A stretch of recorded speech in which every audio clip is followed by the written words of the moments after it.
नमस्कार। आज मैं फिर आपके सामने अपराध की एक और घटना लेकर आया हूं। आज के अपराध की घटना शुरू करने से पहले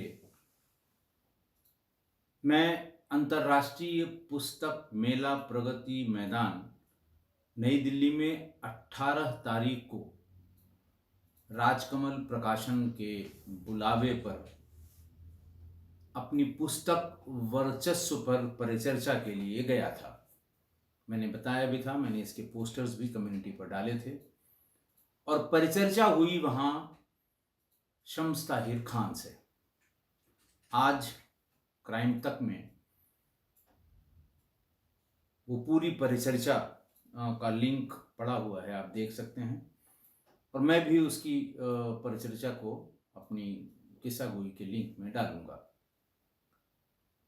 ऐसा सुखद एहसास रहा वहां पर। एक तो भारी भीड़ इकट्ठा हुई और पहले से बताने के कारण किस्सा गोई परिवार के बहुत से देखे अनदेखे लोग वहां पर मिलने आए। मिलने ही नहीं आए, सबने अपनी अपनी प्रति खरीदी, हस्ताक्षर करवाए, फोटो खिंचवाए और तब वहां से गए। कुछ लोग जो वहां पहली बार मिले, जैसे रवि सैनी जी पहली बार मिले, जैसे आशा ठाकुर जी बहुत हमारी पुरानी सुधी श्रोता हैं, वो पहली बार मिली। वो दिल्ली पुलिस में होमगार्ड्स के पद पर हैं, होमगार्ड में हैं, लेकिन वो बहुत ही क्रिटिकल हैं। किस्सा गोई के एपिसोड्स में उनके कमेंट्स आते हैं। तीसरी एक चंद्रकांता जी मिली, जो कमेंट तो शायद कम ही किए हैं उन्होंने। मैं वहां के पंडाल से निकलकर पेटल के पंडाल में राकेश गोस्वामी जी के साथ ऑपरेशन बजूका की बुक साइनिंग में चला गया था और प्रकाशन समूह के मालिक अशोक माहेश्वरी जी से वो आकर मिली और उन्होंने कहा कि साहब मैं बहुत दूर से आई हूँ और सर का नंबर अगर आपके पास हो तो पूछ लें वो कहाँ पर है, मैं वहीं मिलूंगी। खैर, मैं और राकेश गोस्वामी जी दोनों लोग वापस राजकमल के पंडाल पर आए और चंद्रकांता जी से मिले। भाई जितेंद्र मिश्रा नोएडा से आए थे, उनसे भी मुलाकात हुई और सबसे सुखद मुलाकात हुई D.K. ओझा जी से। बहुत जबरदस्त डाई हार्ड सब्सक्राइबर हैं हमारे किस्सा गोई परिवार के। वो अपने एक और टीचर मित्र के साथ वो भी आए थे। नवनीत मिश्रा जी आए वहाँ पर, जो राजस्थान पत्रिका के हैं, किस्सा गोई के बहुत पुराने सुधी श्रोता हैं। उन्होंने भी वो पोस्टर जो मैंने लगाया था कम्युनिटी में, उसको देखकर वो भी आए। राकेश गोस्वामी जी तो हमारे साथ थे ही। इसके अलावा बहुत ढेर सारे सिविल सर्विसेज के एस्पिरेंट आए थे। सबका नाम मुझे याद नहीं है। बहुत काफ़ी बड़ी संख्या में आए थे। उन्होंने किताबें भी ली, कुछ ने हस्ताक्षर भी कराए, फोटोग्राफ भी ली। आप सोच सकते हैं कि कितना सुखद एहसास रहा होगा। शम्स करीब 1.5 घंटे वहाँ रुके। उनके भी अलग तरह के फ़ैन हैं, वो सब भी आए हुए थे और बड़ा मजमा सा वहाँ पर लगा रहा राजकमल प्रकाशन समूह के पंडाल में। और तो और सबसे बड़ी बात ये कि श्री अशोक माहेश्वरी जी, जो राजकमल प्रकाशन समूह के मालिक हैं, वो स्वयं भी रहे। हेमंत शर्मा जी वहाँ पंडाल में मिल गए। हेमंत शर्मा जी बहुत प्रख्यात लेखक हैं। पहले जो इंडिया टीवी में बड़े पद पर थे, आजकल टीवी भारतवर्ष 9 में है और खुद भी बहुत बड़े लेखक हैं। हेमंत शर्मा जी को जो लोग जानते होंगे, फेसबुक पर उनकी लेखनी का चमत्कार आप कहीं भी कभी भी किसी क्लिक पर देख सकते हैं। तो इतने ढेर सारे लोगों के बीच में वर्चस्व के बारे में तमाम बातें हुई और उसके बाद फिर मैं वहाँ से सीधा वापस लखनऊ चला आया था। अब आज का वाकया मैं बताऊं कि आज का वाकया बिल्कुल हालिया है, हाल फिलहाल का है। बात 17 फरवरी 2024 की है। प्रदेश वही अपना उत्तर प्रदेश, जिला शाहजहांपुर, थाना परौर और तालिकापुर गांव। रात के 11 बजे बदायूं के रहने वाले राजवीर, जिनकी ससुराल तालिकापुर में थी, अपने गांव यानी बदायूं से अपने ससुराल यानी तालिकापुर रात में 11 बजे पहुंचे। उनके साथ गांव के ही 2 लोग और थे। रास्ते में उनको उतार दिया। उसके बाद अपने ससुराल के दरवाजे पे पहुंचे। गाड़ी को पहले यथास्थान लगाया। गाड़ी लगाने के बाद वो गाड़ी का गेट खोलकर जैसे ही अपने ससुराल के गेट की तरफ पहुंचे, चारों तरफ से उन पर गोलियां बरसने लगीं। 4 गोलियां उनके शरीर पर भी लगीं। वो वहीं गिर गए। गोलियों की आवाज सुनकर घर के भीतर से उनकी पत्नी सोनी बाहर आई। उन्होंने देखा कि वो कराह रहे हैं और उन्हें गोलियां लगी हैं। शोर मचाया। भीतर से उनकी मां बाहर आ गई। एक उनके मामा हैं, वो भी बाहर आ गए और जानने वाले तमाम लोग इकट्ठा हो गए और लोगों ने ही पुलिस को फोन करके सूचना दे दी। पुलिस आई और देखा कि कई असलहों से किए गए फायर, 4 तो उनको लगे थे, कुछ मिस हुए थे। चारों तरफ हल्ला हो गया। पूरा गांव इकट्ठा हो गया कि आखिर कौन है ऐसा जिसने राजवीर की हत्या की होगी। राजवीर की उम्र कोई 38 साल थी और राजवीर लोन जो दिलाया जाता है, तमाम माइक्रो फाइनेंसिंग कंपनीज हैं लोन देती हैं, तमाम बैंक छोटे छोटे लोन देते हैं। तो गांव वालों को अगर लोन लेना है तो किस तरह का लोन किसके लिए अनुमन्य है, फॉर्म में क्या क्या कागज लगेंगे, कैसे फॉर्म भरा जाएगा। तो चूंकि इस प्रकरण में राजवीर को महारत हो गई थी, तमाम बैंकों के एजेंट के रूप में, तमाम माइक्रो फाइनेंसिंग बैंक्स के एजेंट के रूप में वो कार्य करता था। कहने का मतलब ये कि उसका काम बहुत अच्छा चल रहा था गांव और आसपास के इलाके में। दिन भर अपना इसी काम में बिजी रहता था। सवेरे से लोग उसके यहाँ भीड़ लगा लेते थे कि हमें ये वाला लोन चाहिए, हमें वो वाला लोन चाहिए।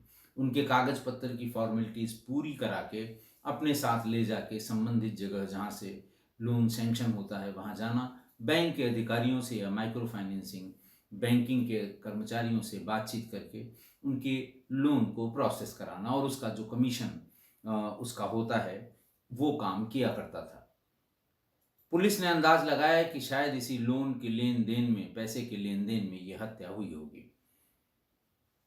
गांव वालों ने कहा कि नहीं, इस तरह का कोई काम ही नहीं करते थे, किसी से लेन देन की बात हो और गांव में कोई बात छिपती भी नहीं है। परिवार और गांव वाले एक साथ ही बात कहने लगे कि नहीं साहब, लोन से कोई मतलब नहीं है। फिर पुलिस ने जांच पड़ताल शुरू की। एसएसपी भी मौके पर आए, एसपी शाहजहांपुर, एसपी ग्रामीण शाहजहांपुर मनोज कुमार भी मौके पर आए। उन्हीं को यह काम दिया गया कि टीम बनाकर इसकी जांच की जाए। गांव में पता करते करते ये पता लगा कि मृतक की पत्नी के गांव के ही एक अपराधी से अवैध संबंध है। अपराधी का नाम या गांव में रहने वाले उस व्यक्ति का नाम सुनील उर्फ टुइया है और उस पर कई मुकदमे हैं। पुलिस को ये लाइन ऐसा लगा कि ये क्लिक कर जाएगी। पुलिस ने फौरन पत्नी सोनी को और प्रेमी सुनील को, दोनों को, उस समय तो खैर दाह संस्कार के बाद ये लोग अपना कहीं कहीं चले गए थे, लेकिन 2 दिन में ही पुलिस ने इन्हें उठा लिया, उठा के थाने पर ले आए। पूछताछ हुई, अच्छे से पूछताछ हुई और फिर विशिष्ट श्रेणी वाली पूछताछ हुई। दोनों ने अपनी पूरी बात एक एक करके बता दी, यानी अलग अलग पूछताछ करने पर दोनों ने एक ही बात बताई। पुलिस ने पूरा वाकया उनसे सुना कि वाकया हुआ कैसे था। वाकये के मुताबिक राजवीर की शादी 5 साल पहले हुई थी तालिकापुर के सोनी से, लेकिन वो अपने ससुराल में ही रुक गया। ससुराल में ही उसने एक अलग मकान बनवा लिया और थोड़ी-थोड़ी करके काफ़ी ज़मीन आस-पास उसने खरीद ली। मकान उसने पत्नी के नाम कर दिया और कुछ ज़मीन भी उसने अपनी पत्नी सोनी के नाम कर दिया। इसी बीच में सुनील उर्फ टुईया से उसके संबंधों के बारे में घरवालों को भी पता लग गया। घरवालों ने इसके बारे में टोका-टोकी की। सुनील चूंकि आपराधिक मानसिकता का था और सुनील की वजह से ही सोनी ने तमाम बहाने बनाकर राजवीर को ये कहा कि तुम यहीं रुको, माँ की सेवा हम नहीं कर पाएंगे, ससुराल से यहाँ रोज आना जाना संभव नहीं है, बहुत दूरी है ससुराल, बदायूं में बहुत दूर है, तो यहीं रहो, यहीं मकान बनवा लेते हैं, हम लोग अपने मकान में रहेंगे लेकिन माँ की देखभाल कर लेंगे। ज़्यादा दबाव देने पे वो बात मान गया, मकान बनवा लिया, ज़मीनें खरीद ली, मकान पत्नी के नाम कर लिया। पत्नी की जिद पर कुछ ज़मीन भी जो बिल्कुल घर के सटी हुई थी वो भी उसने सोनी के नाम कर दी। जब इनके संबंधों का पता लगा कि इन दोनों में अवैध संबंध है, तो फिर सुनील उर्फ टुईया ने भी खुलकर बात करनी शुरू की और बरगराने लगा वो सोनी को। उससे कहने लगा कि जो अपने नाम से ये जमीन खरीद रहा है इसके मन में खोट है, ये जमीन तुमको कभी नहीं मिलेगी। दरअसल उसके दिमाग में ये था कि अगर राजवीर को रास्ते से हटा दिया जाए, जो उसकी प्रेम की राह का कांटा था, तो उसका रास्ता साफ हो जाएगा, क्लियर हो जाएगा। लेकिन वो जानता था कि वो अकेले सोनी के साथ मिलकर ये काम करेगा तो उसके घर वाले इस बात को बता जरूर देंगे कि अवैध संबंध थे, इस वजह से इसी को देखा जाए, इसी ने ये किया होगा। लिहाजा उसने राजवीर की उसकी सोनी की माँ को भी अपने कॉन्फिडेंस में लिया। पहले तो सोनी की माँ इस बात के लिए राजी नहीं हो रही थी कि उसके दामाद की हत्या होनी है। फिर उसने पूछा कि आखिर मुझे क्या मिलेगा। सुनील ने कहा कि जो उसके नाम की जमीन है, राजवीर के नाम की जमीन है, वो तुम ले लेना, चाहे अपनी बेटी को दे देना, चाहे बेटे को दे देना। माँ ने कहा कि नहीं, मुझे नहीं लेनी है। अगर ये जमीन जो राजवीर के नाम से है, इनमें से फला फला जमीन अगर मेरे बेटे के नाम कर दो, यानी सोनी के मामा के नाम, तो मैं ये राज को राज रहने दूंगी, तुम अपना काम कर सकते हो। सोनी पहले से ही तैयार थी, तो सोनी और सुनील ने मिलकर एक प्लान तैयार किया और ये प्लानिंग की कि जैसे ही वो बाहर से कहीं आएगा, ये हुआ बाहर से कब आएगा, क्यों आएगा, कैसे आएगा, ये बात ठीक नहीं है और कोई रिस्क लेना ठीक नहीं है, काम रात का रखा जाए। तो जिस दिन राजवीर ने किसी काम से अपने घर बदायूं जाने की बात कही, सोनी ने कहा हाँ बिल्कुल चले जाइए। वहां जाने के बाद वो वहां रुक कर वो काम करा के आने के लिए उसने फोन किया।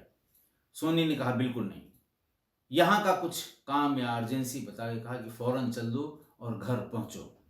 टाइम कैलकुलेट किया गया, बदायूं से शाहजहांपुर के इस गांव तालिकापुर का, तो ऐसा लगा कि 2-2.5 घंटे में ये पहुंच जाएगा, यानी 11 साढ़े 11 बजे तक यहाँ पहुंचेगा। सब लोगों ने अपनी अपनी पोजीशन ले ली और रात करीब 11:30 बजे वो गांव में घुसा तो वहाँ गांव के 2 लोग जो उसके साथ बैठ के वहाँ से आ रहे थे, पहले उनको वहाँ पे उतारा, फिर 12:30 पौने 1 बजे के आसपास वो अपनी कार को उसने जहाँ खड़ा करता है खड़ा किया और गेट खोलकर जैसे ही अपने दरवाजे की देहरी पर पहुंचा है, उसे फौरन गोलियों का सामना करना पड़ा। ताबड़तोड़ गोलियां दोनों तरफ से बरसाई जाने लगीं। पत्नी बाहर आई, चिल्लाई, और इसी बीच में माँ भी बाहर आई, वो भी चिल्लाई। थोड़ी देर में सुनील उर्फ टुईया भी आ गया, वो भी चिल्लाया। मामा वीरपाल भी आ गए, वो भी चिल्लाए। इतने लोगों की चिल्लाहट से पूरा गांव इकट्ठा हो गया और पहले से खड़े इन लोगों ने, वहीं पास में आड़ लेकर खड़े लोगों के हाथ में, सबके हाथ में तमंचे थे और सब ने एक एक करके गोली मारी। पुलिस भी ये सुन के सन्न रह गई। जैसे वो गिरा है और सोनी ने चिल्लाना शुरू किया है, सोनी की माँ और गाड़ी से दूर गाड़ी खड़ी करके आए तीनों आरोपी भी घर पर आ गए और उन्होंने भी शोर मचा दिया। इस बयान के तुरंत बाद सुनील, जिस पर 18 आपराधिक मुकदमे पहले से दर्ज हैं, मृतक की पत्नी सोनी,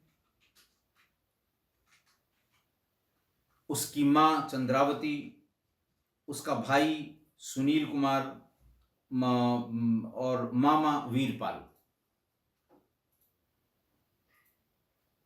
इन सभी 5 लोगों को गिरफ्तार कर लिया गया। गिरफ्तार करके कल उन्हें जेल भी भेज दिया गया। आज की घटना देखिए, राजवीर ने पत्नी के कहने पर कि मैं मां से दूर नहीं रह सकती, ससुराल रहूंगी तो मैं मां की देखभाल नहीं कर सकती, तो बेहतर यह है कि तुम यहीं रहो, अपने हिस्से की जमीन बदायूं में बेच दो, यहां पर लाके मकान बनवा लो, हम लोग अपने मकान में रहेंगे और मेरी मां की भी देखभाल हो जाएगी। बार बार कहने पर इमोशनल जो कार्ड्स खेले जाते हैं, इमोशनल गीट भी जिसे कहते हैं,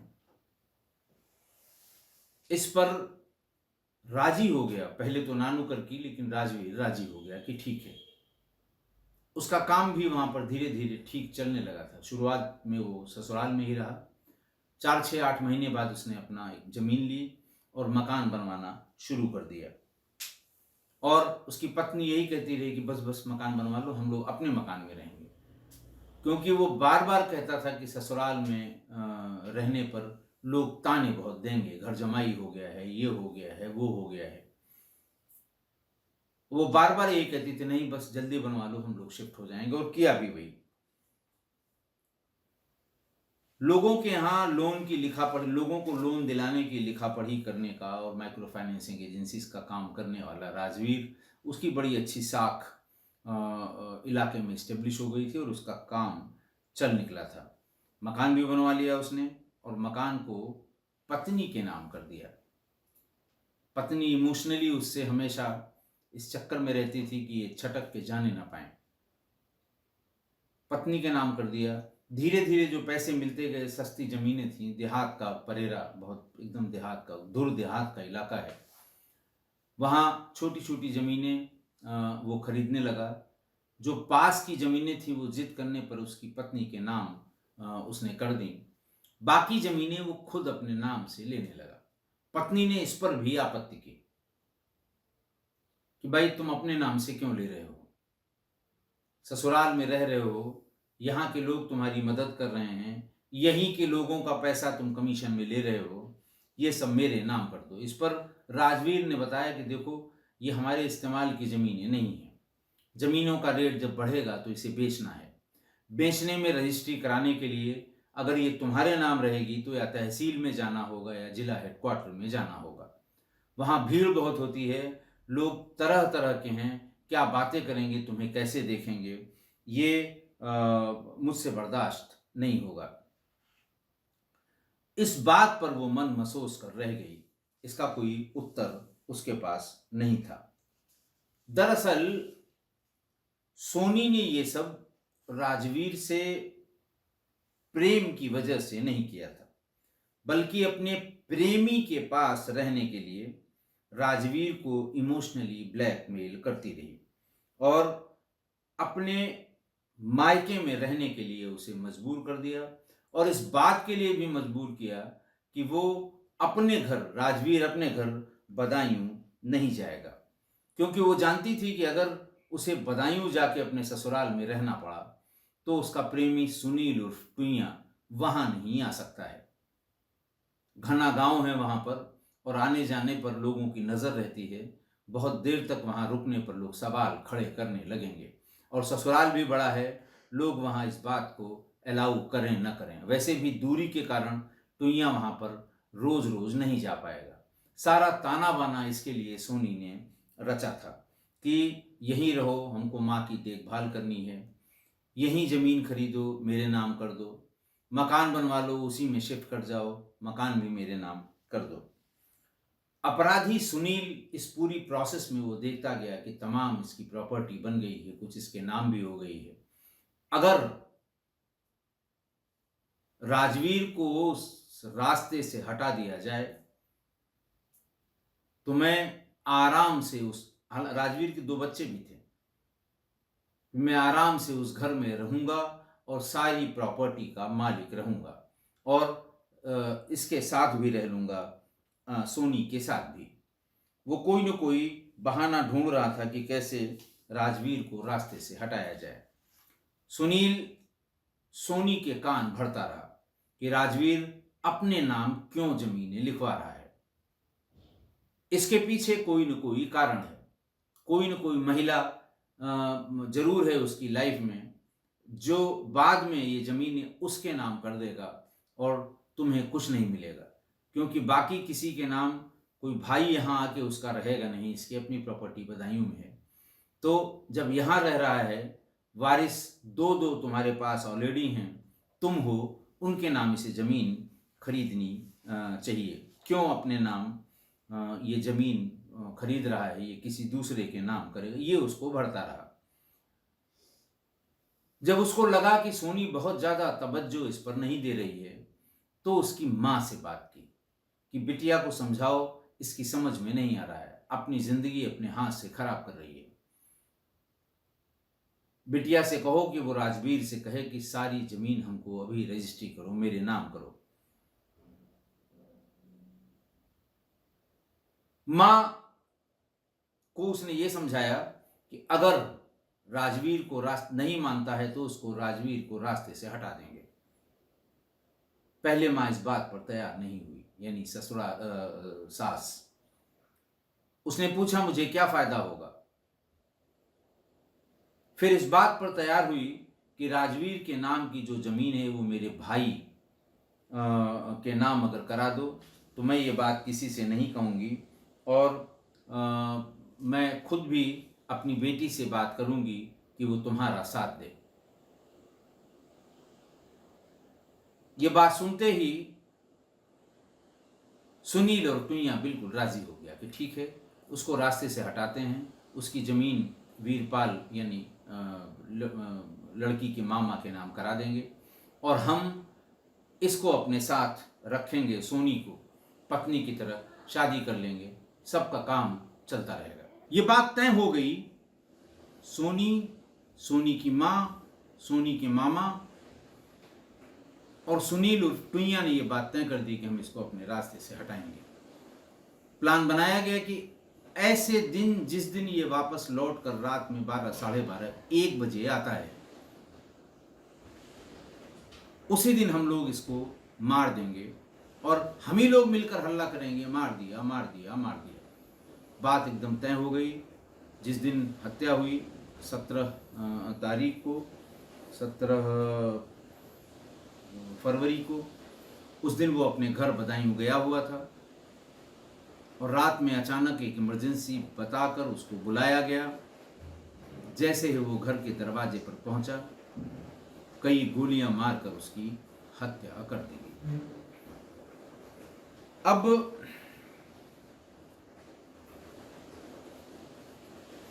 जमीन की इस लालच में माँ और मामा भी हत्या में शामिल हो गए और मारा गया राजवीर।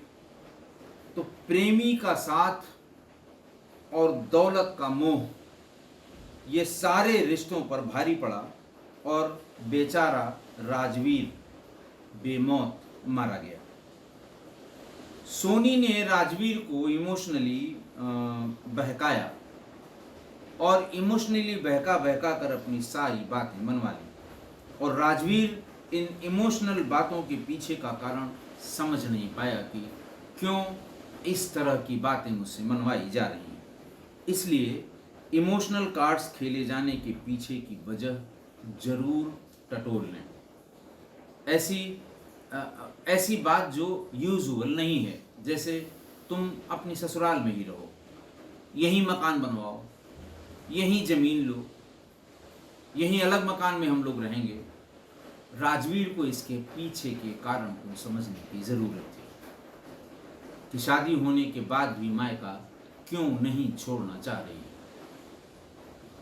लेकिन वो इमोशनल बातों में बहक गया और जान से हाथ धो लिया।